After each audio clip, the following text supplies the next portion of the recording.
Before we begin today's story, I'd like to invite you to subscribe to the channel and turn on notifications, so these heartfelt stories can reach more people who may be carrying pain they never speak about. And if you've ever struggled with guilt or forgiveness, if there's someone you wish you could apologize to, or someone you wish would forgive you, please share your thoughts in the comments below. You never know, your words might help another soul find peace. There are wounds that never bleed. There are apologies that come too late. And there are people who spend their whole lives trying to make right what went wrong.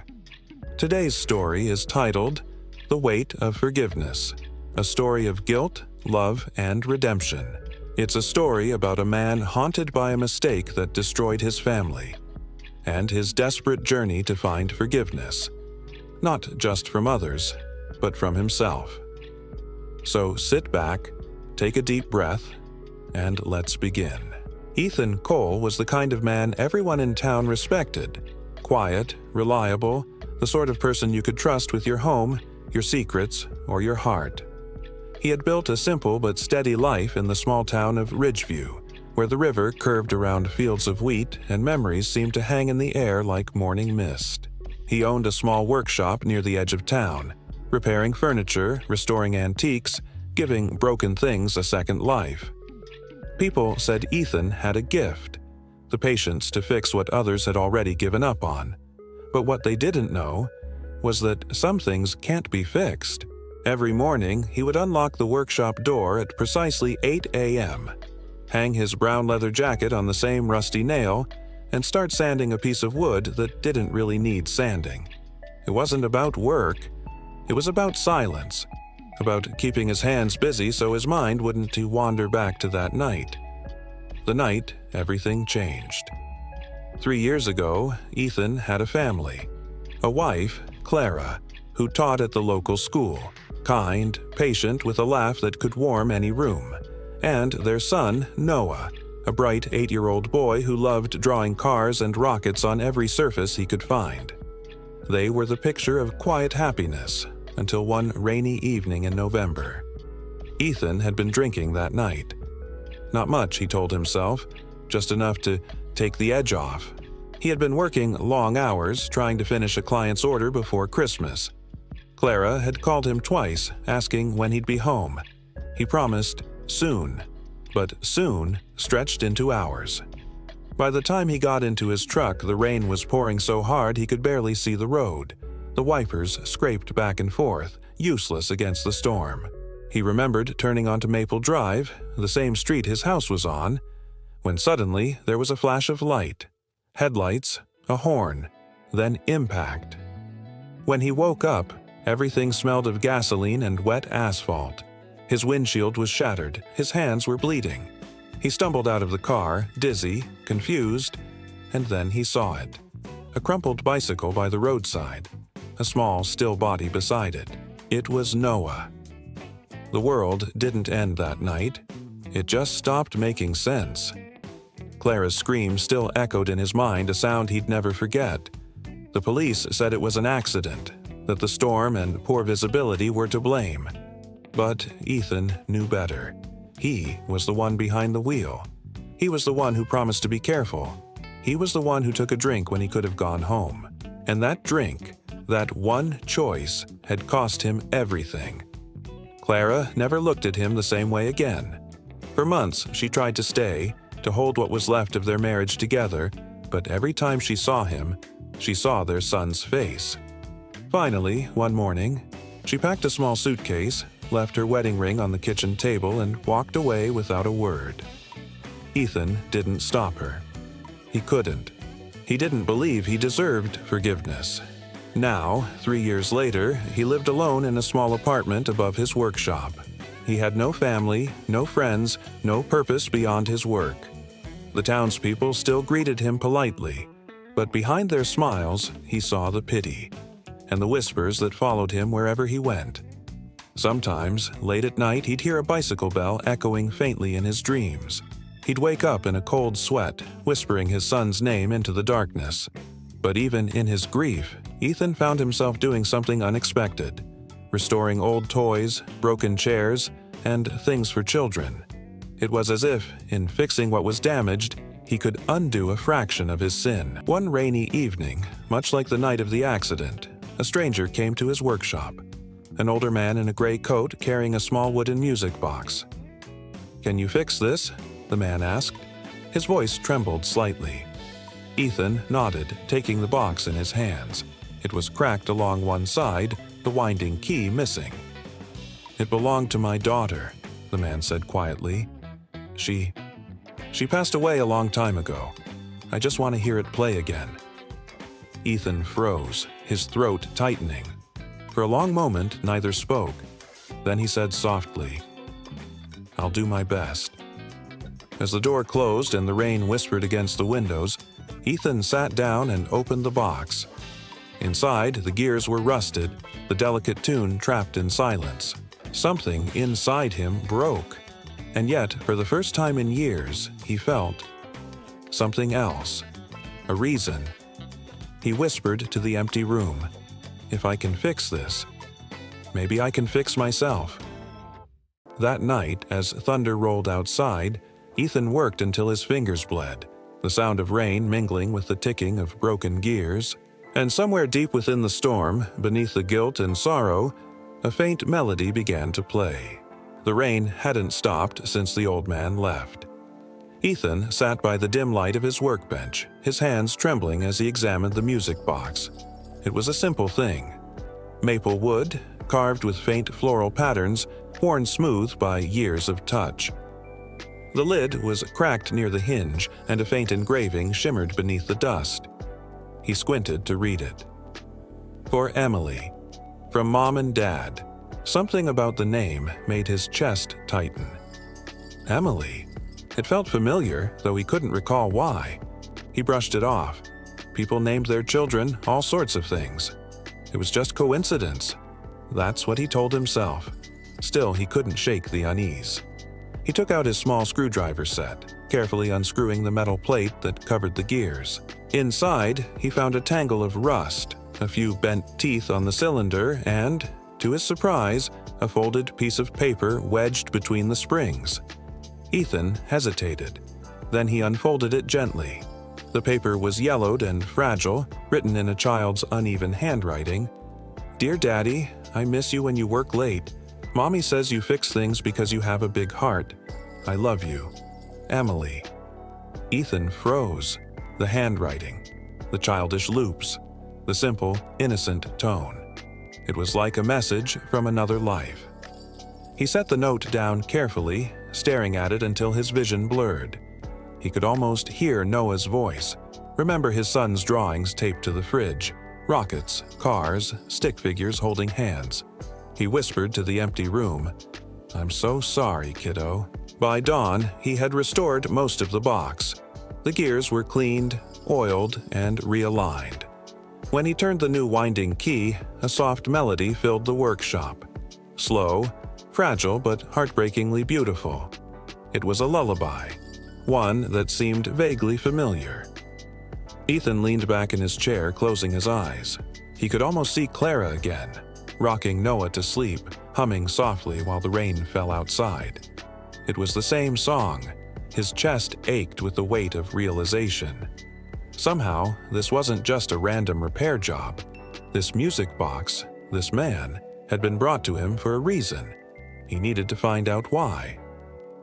That afternoon, Ethan left his workshop early for the first time in months.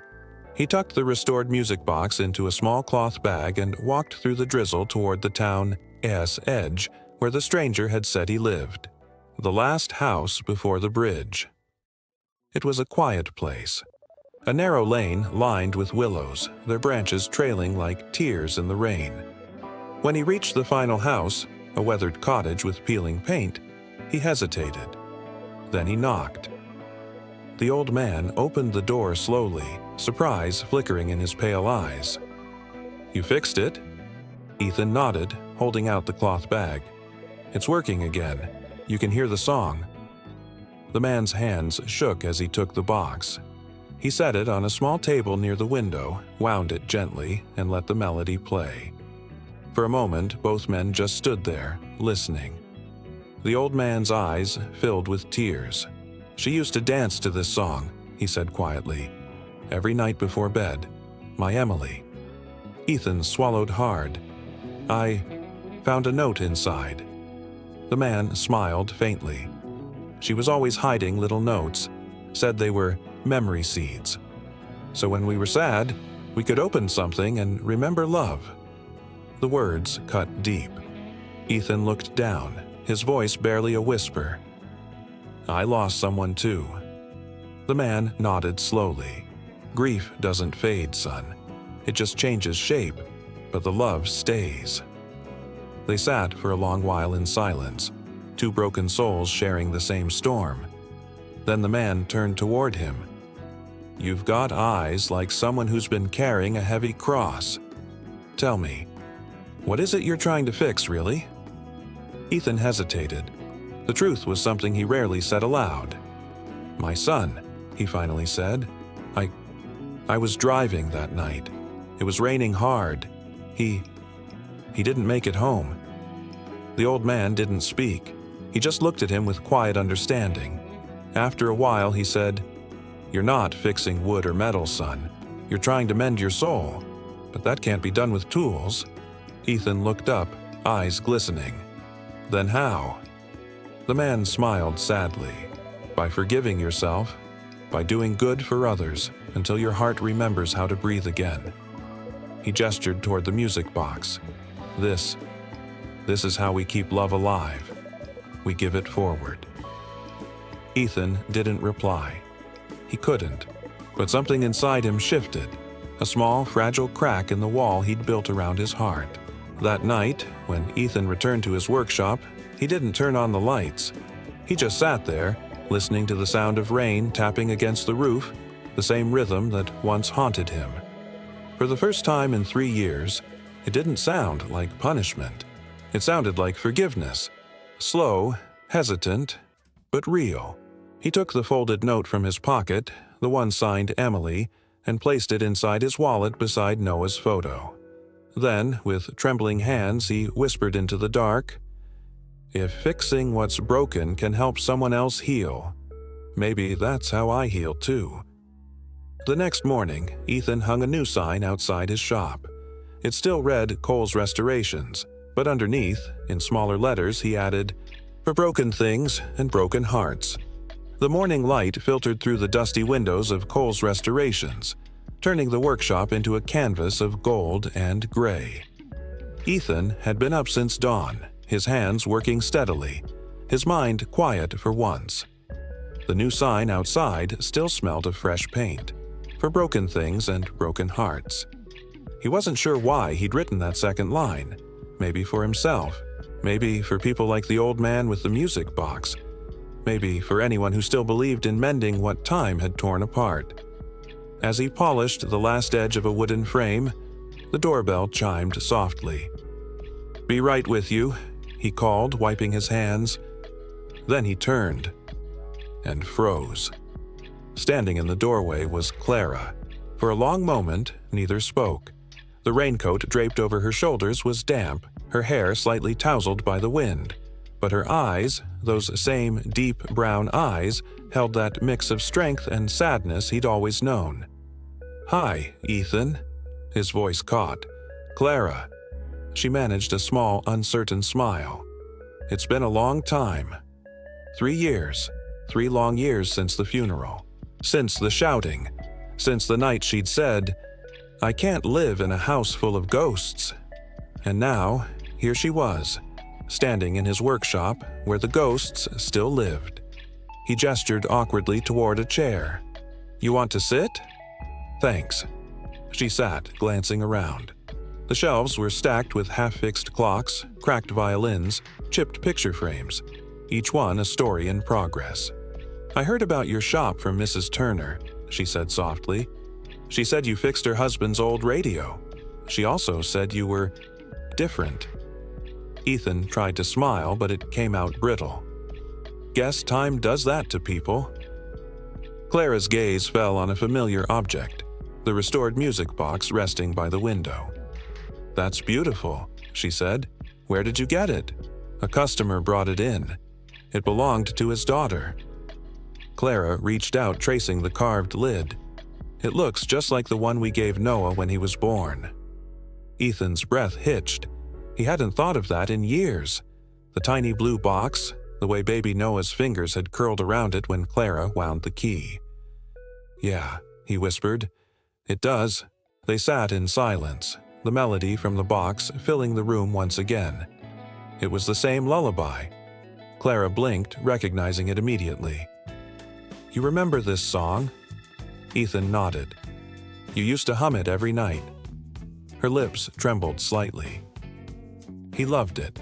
Sometimes I still hear it in my dreams." He looked at her then, really looked, and saw the same exhaustion he carried, the same guilt, the same ache that never went away. "I've wanted to call you," he said finally, 1,000 times, but I never knew what to say." Clara's eyes glistened. "And if you had?" He swallowed. "I'd have said, 'I'm sorry. Not for the accident, because I can't change that, but for how I disappeared after. You lost Noah, and then you lost me too." Her silence was heavy, but not cold. She looked down at her hands. "We both disappeared, Ethan. I buried myself in work, in anger. It was easier than remembering." The clock above them ticked softly. Outside, the rain had started again, tapping against the glass like a heartbeat. Clara stood and walked toward a small photo frame sitting near the register. Inside was a picture. Ethan, Clara, and Noah on a summer day, the boy laughing with ice cream smeared across his cheeks. "You kept this," she whispered. Ethan nodded. "It's the only thing that reminds me I was once happy." Clara turned back to him, her eyes wet but kind. "You were a good father, Ethan. You made one mistake, one that no one could have seen coming. You can't keep punishing yourself forever." He shook his head. "I don't know how to stop." She stepped closer, her voice breaking slightly. "Then let me help you." The words hit him like a wave, not of pain, but of something gentler. Forgiveness. Not the kind that erases the past, but the kind that lets you breathe in the present. They sat again, side by side this time. The air between them was no longer heavy, just fragile. "I started this place because I thought fixing things would fix me," Ethan said quietly. "But now I think maybe it was just my way of waiting for this moment, for you to walk in." Clara smiled faintly. "Maybe the universe thought it was time." He laughed softly, the sound rusty but real. "You think the universe cares about people like us?" "I think it does," she said, reaching out to touch his hand. "Because love doesn't just die, Ethan. It changes shape, just like the old man said." Ethan blinked. "What old man?" She tilted her head. "The one who used to sit by the river and feed the ducks. His name's Samuel. He said you helped him fix his daughter's music box." Ethan's heart skipped a beat. "You know him?" Clara nodded. "He's my uncle." Ethan stared, stunned.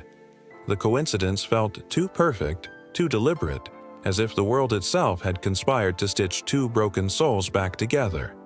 For a while, they said nothing. The rain outside softened to a whisper. Finally, Clara stood and walked to the door. "I should go," she said. "But maybe we could talk again sometime." Ethan smiled, small but full of hope. "Yeah, I'd like that." She nodded, then paused at the doorway, looking back one last time. "You've done something good here, Ethan. Not just fixing things, helping people remember what matters." And with that, she left, the bell above the door chiming softly behind her. Ethan stood there, watching her fade into the rain. Then he turned back to the music box, wound it once more, and let the melody fill the empty space. Only this time, it didn't sound like sorrow. It sounded like a beginning. The days following Clara's visit were quiet, almost painfully so. Ethan woke each morning to the smell of rain-dampened wood and the soft creak of the shop's old floorboards. Yet, for the first time in years, the silence didn't feel like a prison. It felt like space to breathe, to think, to slowly repair what had been broken. He started small. A chipped chair, a warped picture frame, a child's toy with missing pieces. Each repair was deliberate, careful, almost meditative. With every turn of the screwdriver and every brush of varnish, Ethan felt a tiny fraction of his guilt ease. Then Clara returned. She came not as the wife he had lost, nor as the ghost of grief, but as a quiet presence. She moved among the shelves, touching the polished edges of restored toys and frames, a soft smile tugging at her lips. "You've done so much," she said, her voice gentle. "Not just for things, for people." Ethan hesitated. I don't know if I'm really doing it for them. Maybe it's for me. To feel like I can still do something right." Clara reached for a small violin on the top shelf. "It's okay to want to heal yourself, Ethan, but healing doesn't have to be lonely." For the first time in years, he allowed himself to feel warmth at her words. Not romantic warmth, not yet, but a cautious flicker of hope. Word of Cole's restorations began to spread. People came with broken objects and heavy hearts. Old men brought watches that hadn't ticked in decades. Mothers brought toys that had been lost or forgotten. Teenagers brought letters and journals, hoping to mend memories rather than things. Ethan fixed each item with care, but he began to notice something miraculous. The items didn't just return to life, the people did too. A grandmother smiled when her music box played again. A father laughed when his son's toy car rolled smoothly across the floor. A young girl hugged Ethan and Clara, thanking them for making something old feel new again.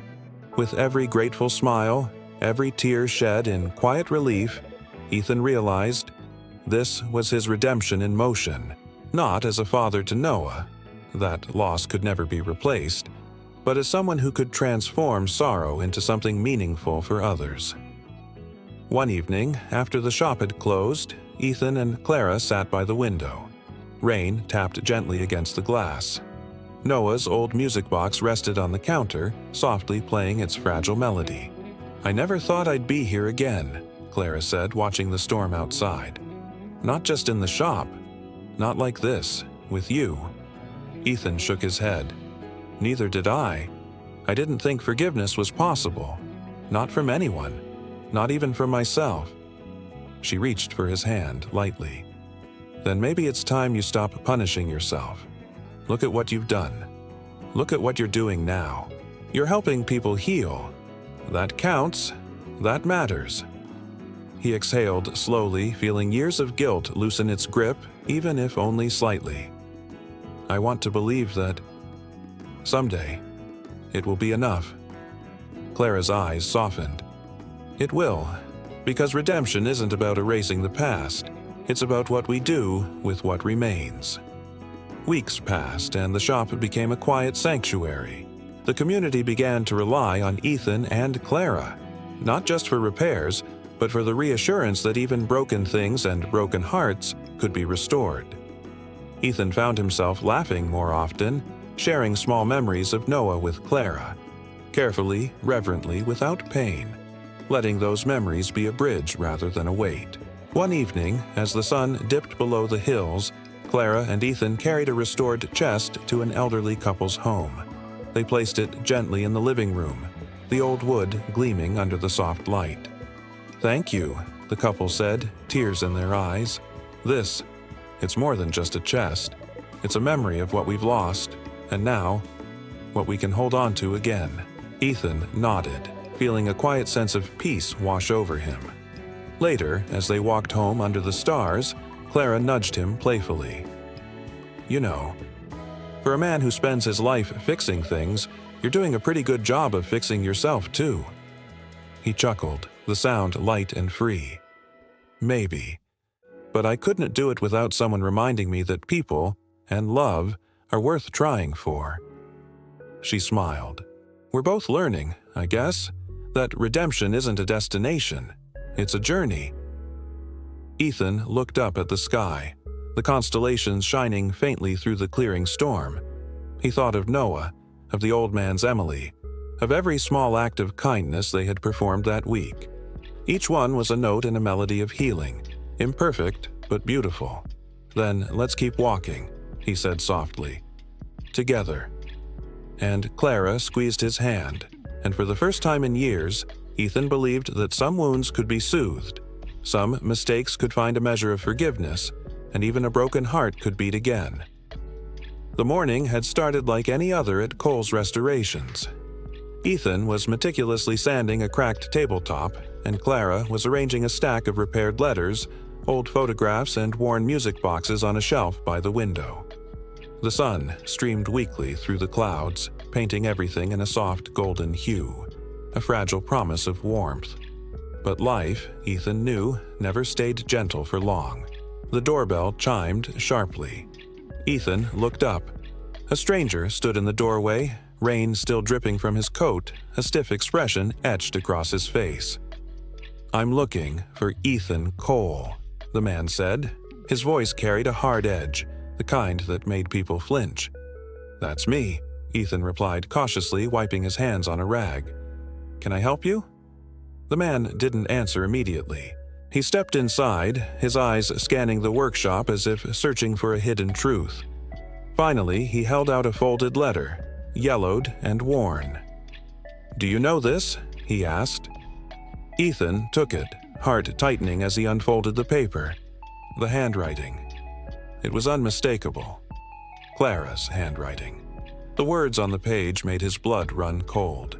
"Ethan, I don't know if I can forgive you, and I'm not sure you can forgive yourself, but you need to see this." "See." Ethan froze. "Where? How did you get this?"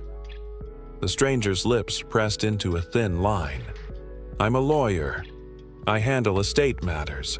This letter was found among the belongings of a Mr. Harding. He's connected to your past." Ethan's mind raced. Harding, the accident, Noah.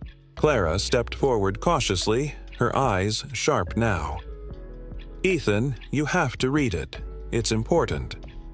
Ethan nodded, fingers trembling. He read the letter slowly, each word like a knife slicing through old scars. "Ethan, you may have thought that night was your fault alone. But the truth is, there were decisions I made too, decisions that set things in motion. I need you to know the whole story, the circumstances you never understood, the secrets kept from you. Some things I've buried for years. Some things can still be undone, if you're willing to try." Ethan's breath caught. Secrets. Buried for years? His guilt had always been his constant companion, but now it was entangled with fear, suspicion, and a terrifying curiosity. Clara took his hand. "Ethan, whatever this is, we'll face it together." Ethan nodded, swallowing hard. He had spent years punishing himself. Maybe now it was time to confront not only his guilt, but the truth that had been hidden from him. The stranger led them to a small office at the back of the town. Files were stacked high, documents yellowed with age. Ethan felt a familiar sensation, the tightening of his chest, the cold of dread. "Mr. Harding," the lawyer began, "was a family friend. He had information about the accident and about someone else who was involved." Ethan's stomach churned. "Someone else?" "Yes," the man said carefully. "Someone who, if the truth came out now, could change how you view that night and perhaps give you the chance to heal, or force you to confront new pain." Clara squeezed his hand. "We can face it. Together."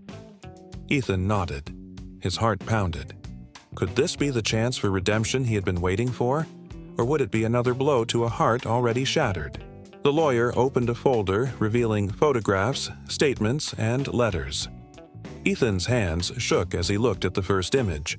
A rain-soaked road, a car, the one he had been driving, and another figure. A memory flickered. The night. The rain. A shadow moving in the street. Then came the name, Samuel Harding. It was the same man, the one whose daughter, Emily, had owned the music box. The man Ethan had restored the box for. The one who had spoken about love that never dies.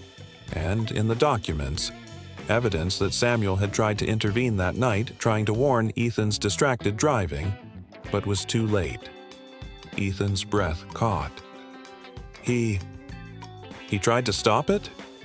Clara nodded, her voice barely a whisper. It wasn't just your fault, Ethan. Not entirely. Tears pricked his eyes. For the first time, he felt a fraction of relief. Not freedom, but recognition that the guilt he had carried alone was not his alone to bear. The lawyer handed over another envelope. Inside were letters from Noah, ones Ethan had never seen, written before the accident, tucked away and forgotten. Daddy, I love you. I hope you have a good day. I'll draw a rocket for you tonight. Daddy, don't be sad. I know you can fix anything, even broken hearts. Ethan's hands shook as he read them.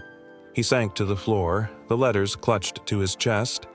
The storm of grief, guilt, and sorrow welled up inside him, mixing with the first hints of something new.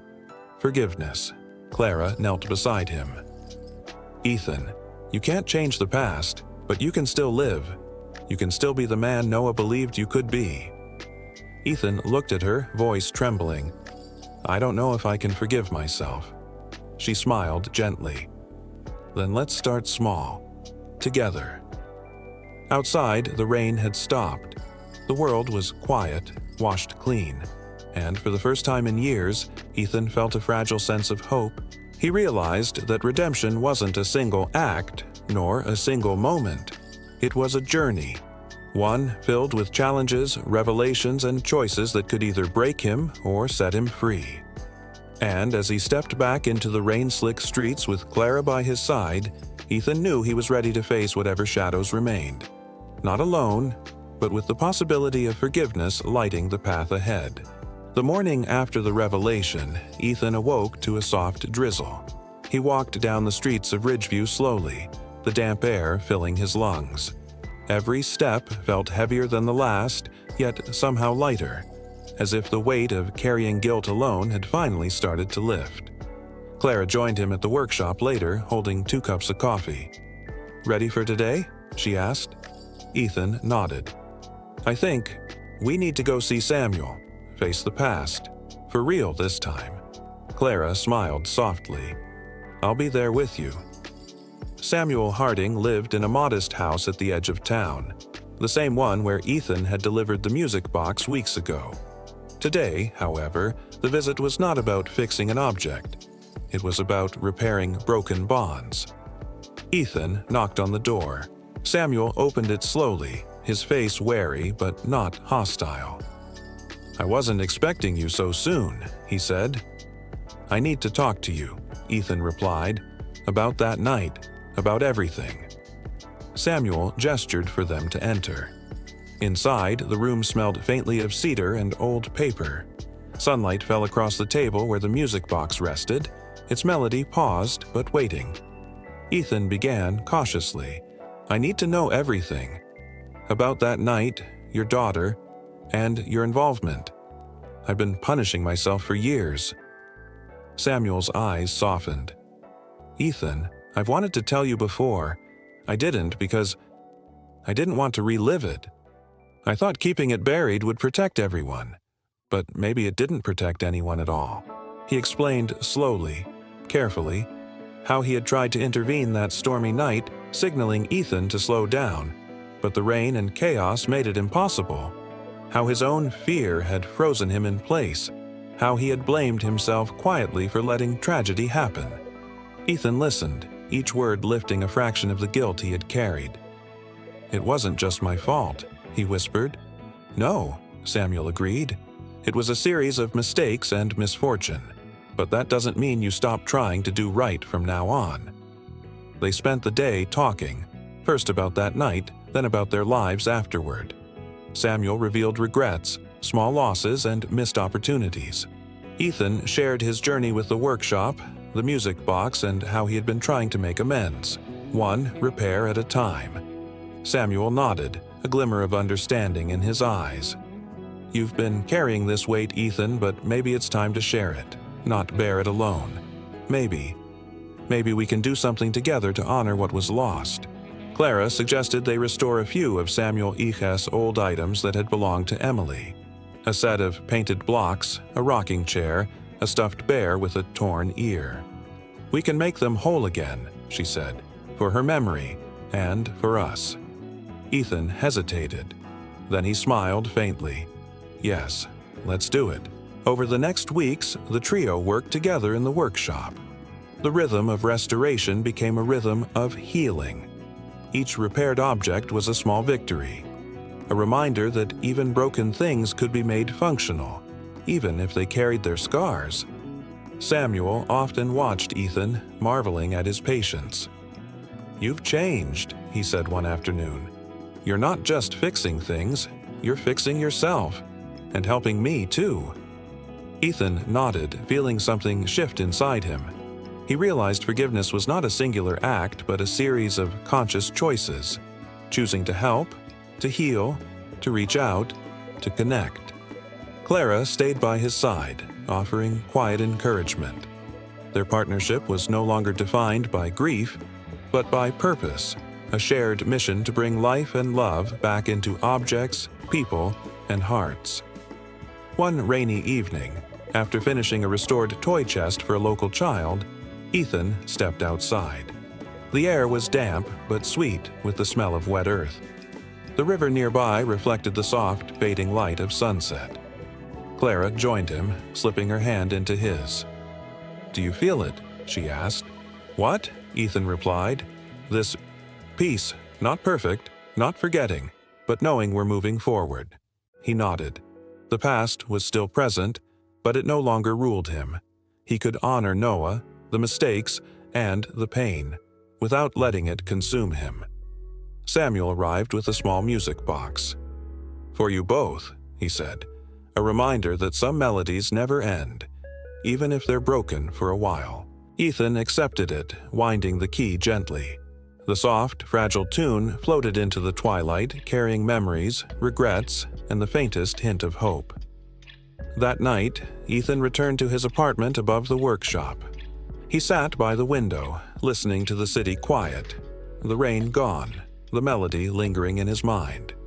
He thought of Noah, of Emily, of every lost and mended thing. He thought of guilt, forgiveness, and the courage it took to face both. And for the first time in years, Ethan smiled freely. He was not whole. Some pieces would always ache, but he was healing.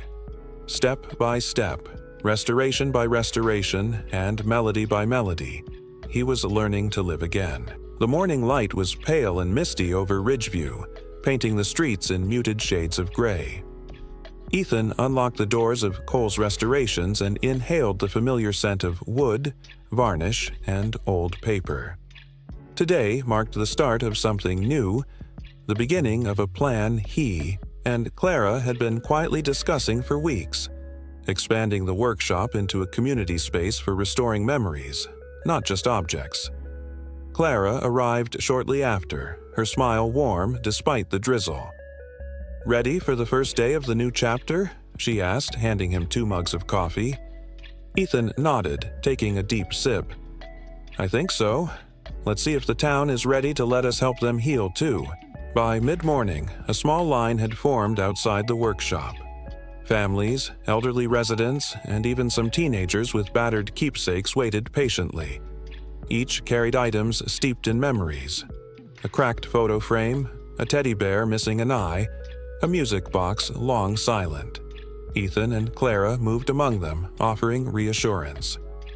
"We'll help you restore it," Ethan said softly to one elderly woman. "And in doing so, maybe we'll help restore a part of the memory too." Clara watched him, noticing how the burden he had carried for years seemed lighter now. It was still there, a shadow at the edges of his smile, but it no longer consumed him. The day was progressing smoothly until a man in his 40s appeared, gripping an old, battered guitar. There was something familiar about his posture, the way he held the instrument. "Ethan Cole?" the man asked, voice rough with uncertainty. "That's me," Ethan replied cautiously. "Can I help you?" The man hesitated, then said, I think you need to know about another accident. one from the night you lost your son." Ethan froze, heart racing. "What do you mean?" The man introduced himself as David Mitchell, someone who had known about the stormy night but had remained silent until now. He explained that his car had been on the same road, narrowly avoiding a collision with Ethan's, and that he had witnessed details that no one else knew, details that could alter Ethan's perception of what had happened. Clara's hand found Ethan's instinctively. "We'll face it," she whispered. Ethan swallowed, gripping the counter. "I thought I had seen everything that night. I'm ready." David handed over a faded notebook, its pages filled with notes, sketches, and observations. As Ethan read, he discovered that the accident had been more complicated than he realized.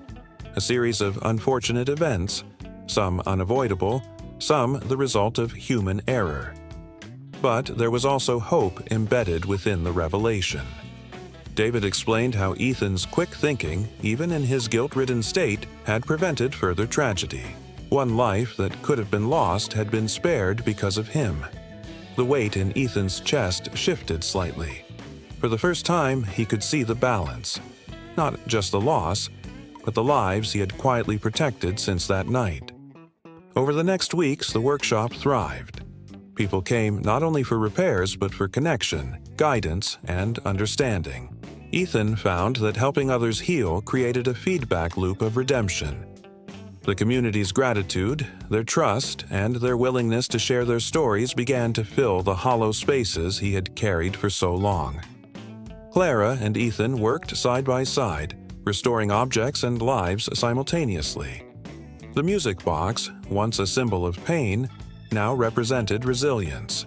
The patched teddy bears, the mended frames, and even the repaired guitar were proof that healing was possible, even when it felt impossible. One evening, as the sun set and the streets glowed amber, Ethan and Clara walked along the riverbank near the workshop. The water shimmered with the last rays of light, reflecting the sky in waves of gold and silver. "I never thought I'd see a day like this," Ethan admitted. "A day when I feel like what I've done might actually mean something." Clara squeezed his hand. "It does mean something. You've taken your pain and turned it into purpose. That's more than most people can ever do." He looked at her, eyes glistening. "And it wouldn't be possible without you." Her smile was gentle, filled with warmth and trust. "We're in this together. Always." That night, the workshop was quiet. Ethan sat by the window, listening to the distant hum of the river. He thought of Noah, of Samuel, of every life touched by the little restorations he had done. He thought of David, of the new truth unveiled, and of the endless journey ahead. For the first time, he realized that redemption wasn't a destination. It was ongoing, a constant effort to repair what was broken, in objects, in hearts, in lives. And as the moon rose above Ridgeview, its reflection dancing across the water, Ethan felt a fragile but undeniable sense of hope. Hope that even after tragedy, life could be mended. Hope that love, though tested and scarred, could endure. Hope that every step forward, however small, was a step toward forgiveness and peace. The morning arrived with a sharp chill. Fog clung to Ridgeview like a thick blanket, obscuring the familiar streets. Ethan unlocked the doors of Cole's Restorations, breathing in the scent of damp wood and polish. The shop felt smaller than usual, the walls pressing in with an unfamiliar weight. Clara appeared shortly after, her scarf wrapped tightly around her neck. "You feel it too, don't you?" she asked, glancing nervously outside. Ethan frowned. "Something's off. I can't explain it." Before she could respond, a loud crash echoed from the back of the workshop. Ethan and Clara rushed toward the sound, their hearts pounding. A large shelf had collapsed, sending stacks of repaired toys, frames, and boxes tumbling to the floor. Dust rose in a thick cloud, mingling with the scent of damp wood. "Oh no," Clara whispered, her hands flying to her mouth. "All of this, it's ruined." Ethan knelt to inspect the damage. Some items were broken beyond repair. Others could be salvaged, but it would take hours, maybe days, to restore them. His chest tightened. This wasn't just an accident. It felt deliberate. They cleaned and sorted in tense silence until Ethan found a small note wedged beneath the fallen shelf. His hands trembled as he unfolded it. "You can't fix everything, Cole. Some things are meant to stay broken." Clara read over his shoulder, her eyes widening. "Ethan, this isn't random. Someone left this for you." Ethan's mind raced. Who would want to sabotage their work? And why now, after everything they had accomplished? He sank into a chair, pressing his face into his hands. "After all this, I thought we were making progress. I thought the past was behind me." Clara knelt beside him. The past never really leaves us. It waits, sometimes for the perfect moment to test us. But we faced worse, haven't we? We can face this too. Determined not to let fear dictate their actions, they set to work. Over the next several days, they rebuilt, repaired, and reinforced the shop. But the threat lingered. Another fallen shelf, a missing part here, a suspicious note there. Each incident gnawed at their nerves, a reminder that someone still resented Ethan or wanted him to fail. One evening, after a long day of cleaning and restoration, Ethan and Clara sat on the steps outside the shop. Rain had begun to fall softly, drumming a steady rhythm on the roof. "I hate that someone is trying to undo what we've built," Ethan admitted. "I hate that they're trying to break us, after everything we've done to make things right." Clara took his hand. "Maybe this isn't about breaking us. Maybe it's about reminding us why we started, why we keep going. We can't control others' choices, only how we respond." Ethan nodded slowly, feeling the tension in his shoulders ease. "You're right. We can't let fear dictate us. We repair, we restore, and we don't give up." The next day, a familiar figure appeared at the door. David Mitchell, the man who had revealed truths about the night of the accident. "I heard what's been happening here," David said, his tone serious but kind. "I think I know who's behind this. Someone who's been holding a grudge against you for years." Ethan's pulse quickened. "Who?" David shook his head. "I can't say for sure yet, but they're close to the community. Someone who resents the work you've been doing, the way you're helping people heal. They see it as a reminder of the past, and they can't handle it." Clara frowned. "So what do we do?" "We protect what matters," Ethan said firmly. "We don't stop. We fix what we can, and we face them when the time comes." The confrontation came sooner than expected. One evening, a local man, someone Ethan had once known briefly but who had lost a child years ago, appeared at the shop. His face was twisted with anger and sorrow. "You think you can just fix everything?" the man shouted. "You can't bring back what's lost. You can't undo what's been done." Ethan stepped forward, hands raised. "I know I can't, but I can help people carry what they still have. I can help them remember. That's all I've ever tried to do." The man's face softened slightly, tears glistening. You remind me of my daughter." Clara added gently, "That's why we do this, because memories matter, and people deserve a chance to heal." The man's shoulders slumped. He handed over a broken music box, the one he had never been able to open since his daughter died. Ethan took it carefully, his hands steady. "Let us try," he said softly. By the end of the night, the shop was quiet again. Ethan and Clara had restored the music box, its melody fragile but whole. The man listened in silence, tears streaming down his face. "Thank you," he whispered.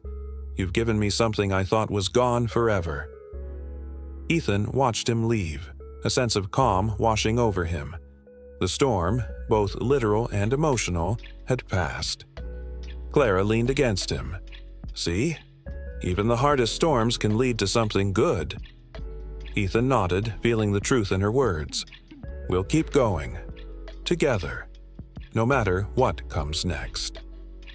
And as the rain finally stopped, Ridgeview felt alive again, A town full of broken things being made whole and hearts learning to forgive, to heal, and to hope.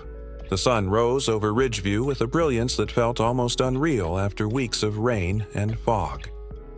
Ethan stood outside Cole's Restorations, looking at the familiar shop with a sense of pride he hadn't felt in years. But pride was tempered by uncertainty. Today, a representative from the Ridgeview Community Fund was coming to discuss the possibility of expanding their small workshop into a full-fledged community restoration center. Clara appeared beside him, carrying her notebook. "Are you ready for this?" she asked, her voice calm but hopeful. Ethan took a deep breath. "I think so. But this is bigger than anything we've done. If we fail, it could undo everything." Clara smiled reassuringly. "Or it could make everything we've done even more meaningful. We won't know unless we try." Inside, the community representative, a woman named Margaret, spoke with enthusiasm. "Your work is incredible," she said. "You've helped countless families restore not just objects, but memories. Imagine what you could do with more space, more resources, and a team of volunteers. The potential is limitless." Ethan listened, nodding, but his mind drifted to the risks. Opening the workshop to the public on such a large scale meant scrutiny, judgment, and perhaps even enemies who still resented him for the past. Clara sensed his hesitation. "Ethan, this is a chance to do something greater, to honor Noah, to honor every life we've touched. Sometimes the greatest acts of healing require the biggest leaps of faith." Ethan closed his eyes, remembering the storms they had faced, the letters, the revelations, the sabotages. Each challenge had tested them, yet they had emerged stronger. Maybe this was just another step. They agreed to move forward. The next weeks were a whirlwind of planning, construction, and community engagement. Volunteers arrived, curious and eager to help. Local families donated old furniture, letters, toys, and keepsakes. Ethan and Clara organized workshops, teaching restoration skills, but also emphasizing the importance of emotional healing. Yet not everyone welcomed the change. Whispers circulated in Ridgeview. Doubts about Ethan's past, resentment from families who had blamed him for accidents or losses, suspicion about the center's motives. One afternoon, a letter arrived at the shop. Its handwriting was familiar, the same threatening style they had seen before. "Some things are better left broken. Don't overreach, Cole." Ethan felt a cold knot form in his stomach. Clara placed a hand on his shoulder. "Ignore it. Focus on why we're doing this. Focus on the people who need us." Ethan nodded, but the unease lingered. The grand opening arrived on a rainy Saturday, but the turnout was larger than either of them had hoped. Families came with items to restore, children ran through the workshop, and volunteers worked tirelessly. The atmosphere buzzed with energy, hope, and gratitude. Ethan and Clara stood at the entrance greeting people and explaining the mission. "We believe that by restoring objects we can restore memories," Ethan told the crowd. "And by restoring memories, we can help heal hearts." The crowd applauded, and for a moment Ethan allowed himself to believe that they had achieved something meaningful. But as the day progressed, a familiar figure appeared in the crowd. David Mitchell. He approached Ethan with a grave expression. "There's something you need to see," David said, handing over a folder. Inside were photographs, documents, and old newspaper clippings, evidence of another unresolved incident from the past. A family who had blamed Ethan for a minor accident years ago had escalated their grievances quietly, and now their resentment threatened to disrupt the center's reputation. Ethan's chest tightened. "So, it's never truly over, is it?" David shook his head. "Not until you confront it. But you faced worse, Ethan. You can handle this." Clara joined them. "We deal with it the same way we've always done. Honestly, openly, and together." That evening, after the center closed, Ethan and Clara sat together, exhausted but determined. The past had a way of creeping into the present, but they had learned to meet it head-on. "We can't let fear stop us," Clara said softly. "This center, this work, it's bigger than any mistake we've made." Ethan nodded. "You're right. This is for Noah, for everyone we've helped, and for ourselves. We'll face the challenges as they come." He looked out at the quiet streets of Ridgeview, the rain tapering into mist. The workshop lights glowed warmly, a beacon of hope in a world that often felt harsh and unforgiving. For the first time, Ethan felt the weight of the past lessen. Not gone, but manageable. And with Clara by his side, he knew they could meet whatever storms awaited them, together. The morning dawned gray and heavy, clouds pressing low over Ridgeview. Ethan unlocked Cole's restorations, coffee in hand, already sensing a tension in the air he couldn't explain. Clara arrived minutes later, her face pale. "Ethan." "The center," she said quietly. "There's been a report. Some of the equipment we brought in for the community workshops. It's been damaged, possibly sabotage." Ethan felt the familiar tight knot in his stomach. "How bad?" he asked. Clara shook her head. "It's significant. Chairs, tables, supplies, even some restored items. And the parents who came today are upset.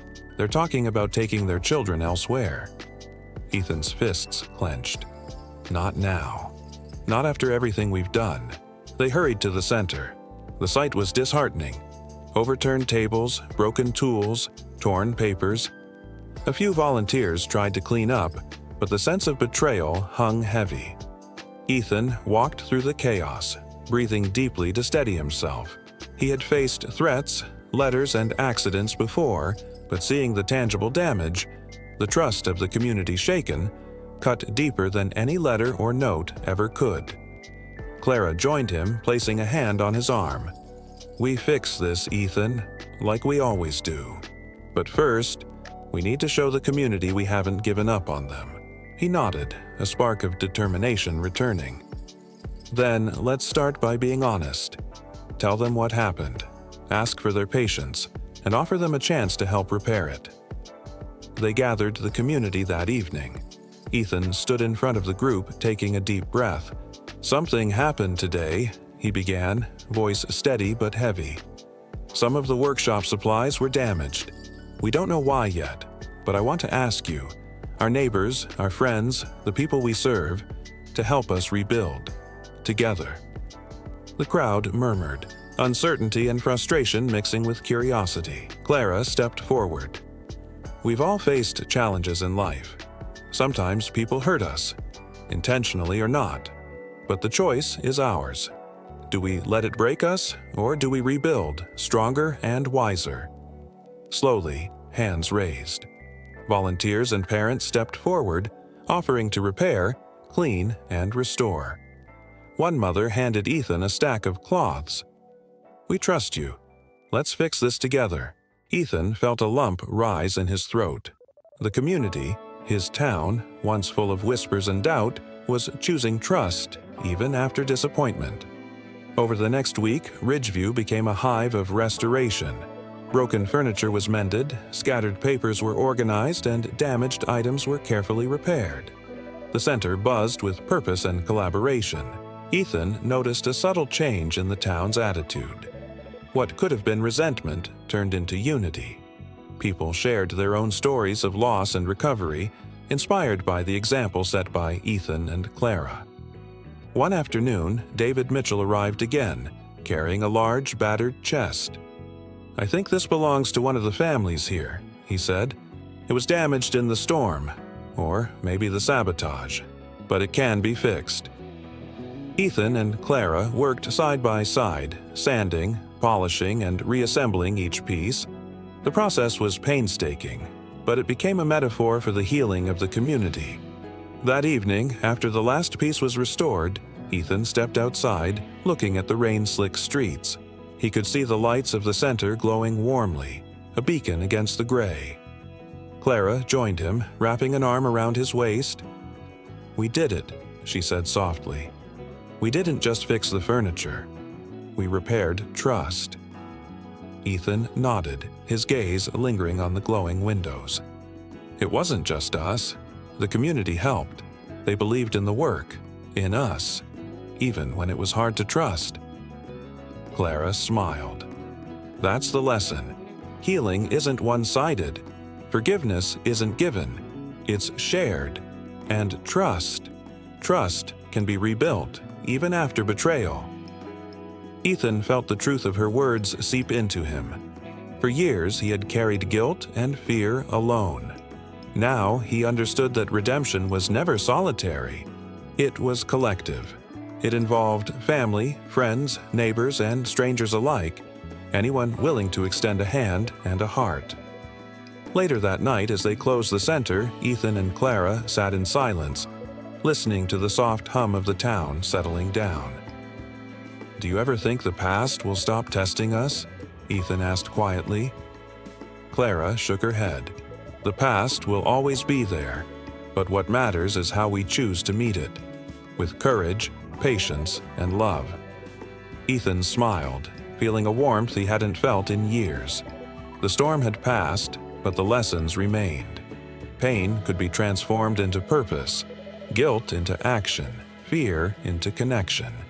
And as the rain ceased and the stars emerged, Ethan realized they were ready for whatever the next challenge might be. Together, unwavering, and committed to healing not only themselves, but the world around them. The morning was quiet, almost eerily so, as Ethan opened the doors of Cole's Restorations.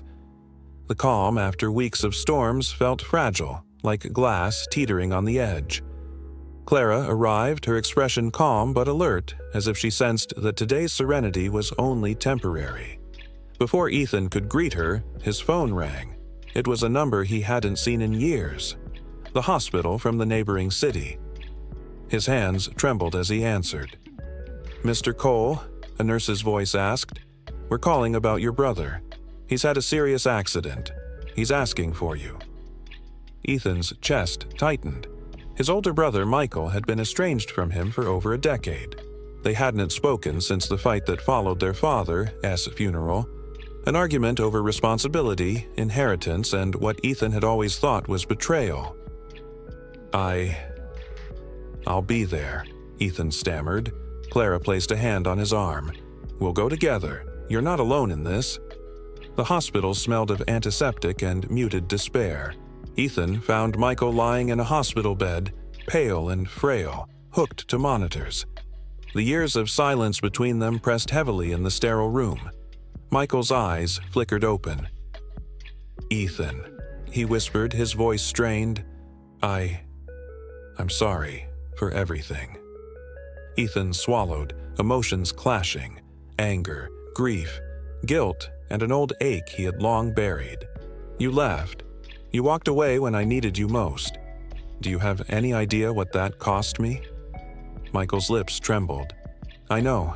I was angry, hurt, stupid. But lying here, I realize life is too short for this hatred." Clara stood beside Ethan, gently taking his hand. Sometimes healing begins with listening, not judging. Ethan looked at his brother, really looked at him, seeing the frailty, the remorse, and the shared history that bound them despite years of silence. Hours passed as they talked about the past, about their father, about the bitterness that had festered between them. Michael revealed truths that Ethan hadn't known, fears he carried, regrets he buried, and the reasons behind his distance. Ethan listened, his chest heavy with emotion, but also with relief. The anger he had nursed for so many years began to dissolve. Clara whispered, "Forgiveness isn't weakness, it's freedom." Ethan nodded, tears brimming. "I think I'm ready." The hospital stay became an unexpected bridge. Ethan and Michael spent days recounting childhood memories, the small joys and the long-standing grievances. Slowly, laughter returned to their conversations. The music of shared memories, once silent, began to play again. Clara organized small tasks to involve Michael in minor restoration projects in the hospital, painting a small wooden frame, repairing a donated toy, listening to Ethan explain the delicate process of restoring memories through objects. "It's amazing," Michael said, holding a restored toy. I thought I'd lost this part of life. But working with you, I feel like I can start over." Ethan smiled. "It's never too late." One evening, after Michael's condition stabilized, Ethan and Clara sat by the hospital window overlooking the city lights. Ethan reflected on the journey that had brought him here. From guilt and loss to restoration, trust, and now reconciliation with his own brother. Clara leaned her head on his shoulder. "See, healing isn't just for strangers. It starts with family, friends, the people closest to us." Ethan exhaled slowly. "I thought I was alone in my guilt. I thought some things could never be mended. But maybe everything broken can find a way back." He thought of Noah, Samuel, the community, and now Michael. Each relationship tested him. Each challenge asked him to forgive. Each restoration reminded him of resilience. Clara squeezed his hand. "And we'll face whatever comes next. Together." Ethan looked out at the glowing city, hope filling the spaces that fear had occupied for so long. "Together," he echoed. That night, Ethan returned home with Michael for the first time in years. They sat in the workshop, surrounded by half-repaired toys, music boxes, and frames. Michael ran a hand over a small, polished music box. "Thank you, Ethan," he said softly, "for giving me another chance, and for showing me that even after years, we can rebuild what's been broken." Ethan smiled, a deep, weary, yet genuine smile. No matter how long it takes, as long as we try, we can find peace. And in that quiet workshop, amidst the hum of the city and the soft glow of lamplight, Ethan realized that forgiveness, restoration, and love were never-ending processes, but ones worth pursuing, for family, for community, and for the self. The morning sun poured gold across Ridgeview, casting long shadows over the quiet streets. Ethan stood outside Cole's Restorations, breathing in the crisp air, feeling the weight of months of trials finally easing from his shoulders. The community center was thriving, the workshop humming with life, and the town itself seemed brighter somehow. Clara joined him, carrying 2 mugs of coffee.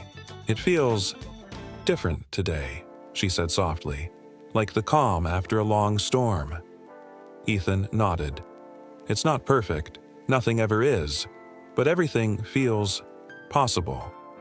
Inside, the workshop was alive with energy.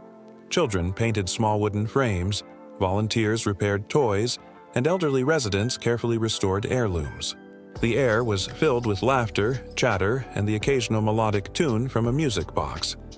Ethan walked among them, exchanging smiles and quiet words. He watched as Michael guided a young boy in fixing a small toy train. The sight filled him with a warmth he hadn't known he could feel again, a mixture of pride, relief, and gratitude. Clara approached, brushing a stray lock of hair from his forehead. "You see, this is the result of every choice you've made, every step you've taken to forgive, to repair, to love." Ethan's eyes softened. "I never thought I could get here. After Noah, after all the guilt, I thought some things were irreparable." Clara squeezed his hand. "But they're not. Not when you face them. Not when you let love and forgiveness guide you." As the day progressed, Ethan and Clara reflected on the journey. He thought of the stormy nights, the letters, the sabotage, and the revelations from David Mitchell. He remembered the community's doubts, the trials of trust, and finally, reconciliation with Michael. Each chapter of hardship had been a step toward healing. He looked at Clara. "We've faced everything. Guilt, anger, betrayal, fear, and here we are, still standing." Clara smiled, tears glistening in her eyes, stronger than ever, and together. That evening, as the sun dipped behind the hills, Ethan and Clara walked along the riverbank. The water reflected the golden hues of sunset, moving steadily as if carrying away all remnants of past pain. "I remember your mom once told me that love is like a river," Ethan said, watching the current. "It doesn't end, It just changes course." Clara leaned against him. "And it always finds a way forward, even when blocked by obstacles. That's what we've done. We found a way forward." He nodded. "It hasn't been easy, but every restoration, every act of forgiveness, every choice to love, it's added up, and I finally feel at peace." Back at the workshop, they joined the community for a small celebration. Laughter, music, and shared stories filled the space. Ethan looked around and realized that the objects they had restored, music boxes, toys, frames, were symbols of something greater: the resilience of people, the power of compassion, and the possibility of new beginnings. A young girl approached Ethan with a repaired teddy bear. "Thank you," she said shyly. "Now he's not broken anymore." Ethan smiled, lifting the bear gently. "You're welcome. But remember, it's not just the teddy bear. People can be mended too, and you'll carry that with you." Clara watched him, pride and love radiating from her. "You've mended so much, Ethan. Not just objects, hearts." As night fell, the town quieted. Ethan and Clara sat on the workshop steps, looking out at Ridgeview. The lights of the community center glowed softly, a testament to everything they had achieved together. "I used to think forgiveness was just a word," Ethan said softly. "Something you say, something you hope for. But now I know it's an action. Every day, every choice, every moment we choose love over fear. We're forgiving. We're healing." Clara rested her head on his shoulder. "And that's what makes it real. That's what makes life worth living." Ethan took her hand, fingers intertwined. "We've come full circle. From guilt to redemption. From fear to hope. From pain to love." Clara smiled. "And this is just the beginning. The river continues, Ethan, and so do we." They sat in silence, letting the quiet of the night wrap around them. No words were needed. The journey had taught them that some things couldn't be rushed, some wounds took time, and some love was meant to endure, quietly but powerfully. The moon rose over Ridgeview, its reflection shimmering in the river.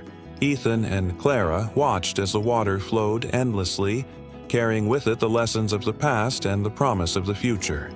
They had faced storms, sabotage, old wounds, and fear. They had restored what was broken and built a life of purpose, love, and hope. And through it all, they had learned the most important truth: forgiveness, compassion, and connection were the greatest restorations of all. And in the gentle glow of the moonlight, Ethan whispered, "Together, always." Clara squeezed his hand, a soft smile on her lips. "Always."